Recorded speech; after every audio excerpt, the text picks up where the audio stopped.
नागपूर महानगरपालिकेच्या महापौर आणि उपमहापौर पदाचा जो समारंभ घेण्यात आलेला आहे त्यावर 16 लाख रुपयाचा खर्च करण्यात आलेला आहे। मात्र त्यासाठी परवानगी घेण्यात आलेली नव्हती। त्यावर ऑब्जेक्शन जे आहे ते काँग्रेसचे नगरसेवक अभिजित झा यांनी घेतलं। काय नेमकं तुमचं म्हणणं आहे की हा जो खर्च आहे तो पदग्रहण समारोह के ऊपर में तकरीबन 16 लाख का बेफिजूल खर्च नियमों को ताक पर रखकर प्रशासन ने किया। ये जांच का विषय है, क्योंकि पदग्रहण समारोह में तकरीबन 2.5 लाख रुपए का फूलों का सजावट का ऐसा ब्यौरा दिया गया है। 4.5 से 5 लाख रुपए नाश्ते और खाने के ऊपर खर्च किया गया। इस प्रकार पैसों की बर्बादी हाउस आने के बाद में महानगर पालिका में देखने को मिल रहा है। कहीं ना कहीं ये जांच का विषय है, क्योंकि ये जनता का पैसा है। ये कोई पक्ष पार्टी या फिर अधिकारियों का पैसा नहीं है, जनता के पाई पाई का पैसा है। आज आप देख सकते हैं शहर में हजारों जगह मैनहोल के कवर टूटे हुए हैं।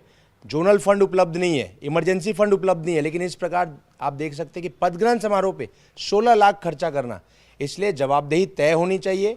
और स्टैंडिंग में कार्योत्तर मंजूरी के लिए जब ये विषय आएगा तो इसका विरोध भी किया जाएगा, क्योंकि जो भी पद पे विराजमान व्यक्ति हैं उन्होंने इस अधिकारियों के ऊपर में जांच बिठानी चाहिए। और किस नियमों के अंतर्गत 10 लाख के ऊपर के काम बिना कोटेशन टेंडर के जी ठेकेदार को फेवर किया गया, उसकी भी जांच होनी चाहिए, ऐसी हमने मांगनी की है। याचं कोटेशन काढण्यात आलेलं नव्हतं किंवा टेंडर देण्यात आलेलं? डायरेक्ट इसका काम इवेंट मैनेजर को दिया गया।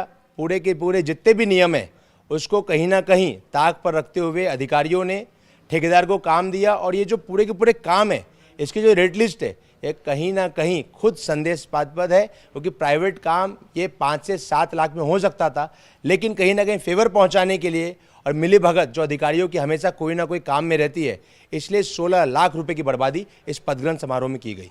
नक्कीच या पदग्रहण समारंभामध्ये पैशाची बर्बादी केल्या असा प्रकारचा आरोप आहे आणि याची चौकशी व्हायला पाहिजे अशी मागणी सुद्धा आता काँग्रेसकडून होताना पाहायला मिळते आहे।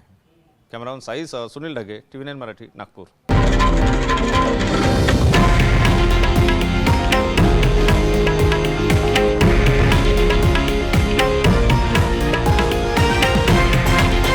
हे आहे देशातील नंबर 1 न्यूज नेटवर्क आणि आपण पाहत आहात TV9 मराठी, एकमेव।